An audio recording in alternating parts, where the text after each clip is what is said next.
Hello dear learners, in this lesson we will study about Plan of Action or we can say Revised National Education Policy 1986। तो इस lesson में हम इसे बहुत ही आसान भाषा में समझेंगे।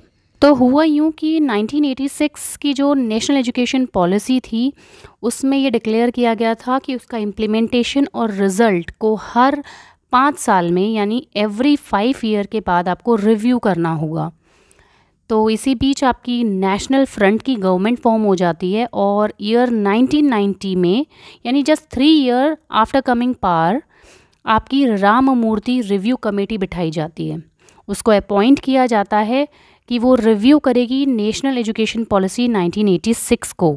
और अभी इस पर वर्क चल ही रहा था कुछ ईयर में ही, तभी आपकी कांग्रेस अगेन पावर में आ जाती है और अपॉइंट करती है जनार्दन रेड्डी कमेटी को 1992 में कि रिव्यू करेगी उसी सेम पॉलिसी को। So on the basis of these 2 reports यानी कि आपकी राममूर्ति की और जनार्दन रेड्डी कमेटी की, इन दोनों की रिपोर्ट के बेसिस में गवर्नमेंट कुछ अमेंडमेंट्स इंट्रोड्यूस कर देती है नेशनल एजुकेशन पॉलिसी 1986 में और उसका टाइटल रख दिया जाता है national policy on education 1986 with modifications undertaken in 1992।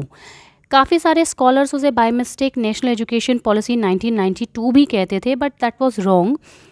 Another name for this policy was plan of action 1992 या फिर हम कह सकते हैं रिवाइज्ड नेशनल एजुकेशन पॉलिसी 1986 जो कि हमारी ईयर 1992 में आई थी। अब बात कर लेते हैं इस रिवाइज्ड नेशनल एजुकेशन पॉलिसी 1992 के डॉक्यूमेंट में आखिर क्या अमेंडमेंट्स किए गए थे। तो बेसिकली यहाँ पर हमारे 11 पार्ट्स हैं और पार्ट 1 जिसे कि हम इंट्रोडक्टरी पार्ट कहते हैं, ये वही सेम है as before the national education policy 1986 की तरह। और essence and role of education के पार्ट में भी कोई चेंज नहीं किया गया, यानी शुरू के 2 जो ये पार्ट हैं इनमें कोई चेंज नहीं किया गया।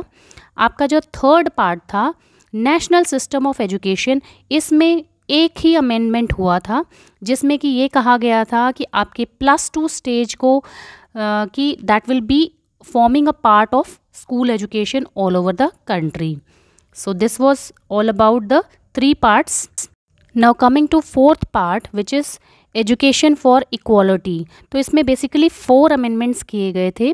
फर्स्ट वन was कि आपको more emphasis should be laid on comprehensive literacy programme, यानी कॉम्प्रिहेंसिव लिटरेसी प्रोग्राम पर आपको ज़्यादा एम्फेसिस देना होगा। सेकेंड जो आपका बात हुआ था वो था नेशनल लिटरेसी मिशन NLM, इसको आप एसोसिएट करेंगे with the poverty alleviation, encouragement to women equality, universalization of primary education, primary health program and similar ways में। 3rd पार्ट में आपका emphasis देना था employment, self employment centered या फिर आपका vocational based education या skill training programs को। 4th पार्ट जो था वो डील कर रहा था कि एक broad प्रोग्राम होना चाहिए पोस्ट लिटरेसी, जो कि जो लोग एजुकेशन बीच में छोड़ देते हैं फॉर न्यू लिटरेट्स, उनके लिए एक ब्रॉड लिटरेसी प्रोग्राम होना चाहिए, पोस्ट लिटरेसी प्रोग्राम होना चाहिए, उसका प्रोविज़न था। अब जो हमारा 5th पार्ट है, सबसे ज़्यादा अमेंडमेंट इसी पार्ट में हुए हैं, तो इसको हम reorganisation of education at different levels and childhood care and education के अंदर आप पढ़ेंगे कि 7 अमेंडमेंट्स हुए थे। First one was there should be minimum 3 big classroom and 3 teachers in primary school under the Operation Blackboard plan। जैसा कि हमने इससे पहले वाली पॉलिसी 1986 की नेशनल एजुकेशन पॉलिसी में there were only 2 teachers and 2 big classroom, but यहाँ पे 3 की बात की गई है। सेकेंड पॉइंट है इसका कि जो आपकी 50% ऑफ द टीचर्स अपॉइंट होंगी प्राइमरी स्कूल्स में they should be female. 3rd provision था कि जो ऑपरेशन ब्लैकबोर्ड प्लान है वो आपका अपर प्राइमरी स्कूल्स में भी हो, क्योंकि आपकी 1986 की NEP में ये खाली प्राइमरी लेवल के लिए बात की गई थी, बट यहाँ पे अपर प्राइमरी के लिए भी कहा गया है। 4th पार्ट सेज कि जो नेशनल मिशन है वो लॉन्च किया जाना चाहिए ताकि हम अचीव कर पाएँ free and compulsory education by the year 2000 तक। फिफ्थ जो था वो पॉइंट कहता है कि आप एम्फेसिस देंगे ज़्यादा एनरोलमेंट हो गर्ल्स का, SC/ST चिल्ड्रन का सेकेंडरी एजुकेशन में। Sixth point says open learning systems should be strengthened. और सेवेंथ पॉइंट था कि नेशनल इवैल्यूएशन ऑर्गेनाइजेशंस को बनाना चाहिए ताकि जो भी रिफॉर्म आप करना चाहते हैं एग्ज़ाम या इवैल्यूएशन सिस्टम में, इसके लिए एक ऑर्गेनाइजेशन हो जिसे हम नेशनल इवैल्यूएशन ऑर्गेनाइजेशन कहेंगे। Now sixth part is technical and management education, जिसमें only one amendment was made and that was that we have to strengthen all India council for technical education AICT, जो कि आपका engineering exams conduct करवाती है, इसको आपको strengthen करने की ज़रूरत है, इसकी बात की गई थी।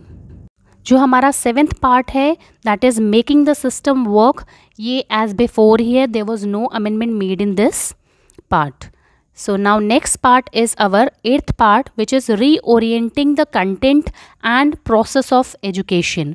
तो इसमें बेसिकली 2 अमेंडमेंट्स किए गए थे। फर्स्ट वन वॉज कि आपको population education should be emphasised, आपको इसको ज़्यादा एम्फेसिस देना है प्राइमरी एंड सेकेंडरी एजुकेशन में। फिर सेकेंड जो पॉइंट इसमें था वो ये था कि आपको एग्ज़ाम रिफॉर्म फ्रेमवर्क प्रिपेयर करना चाहिए जो कि गाइडेंस प्रोवाइड करेगा इन एग्जामिनिंग बॉडीज़ को, जो एग्ज़ाम्स कंडक्ट कर रहे हैं उनको ये गाइडेंस प्रोवाइड करेगा, examination reform framework.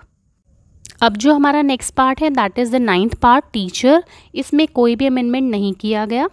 Then next is our 10th part, which is the management of education. So only one amendment was made in this, which was that more than 6% of national income should be spent on education. 6% से ज़्यादा का income हमको education पर spend करना चाहिए, जबकि 1986 की policy में 6% तक का ही आपको इन्वेस्ट करने के लिए सजेशन दिया गया था।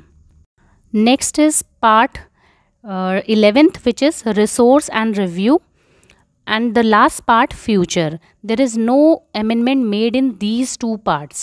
So जो first 2 part थे that is introductory and the essence and role of education, उसमें कोई change नहीं हुआ है, ना ही आपका last के 2 parts resource and review and future, इनमें भी कोई changes नहीं है। I hope आप सबको समझ आया होगा। Happy learning. Please like, share and subscribe.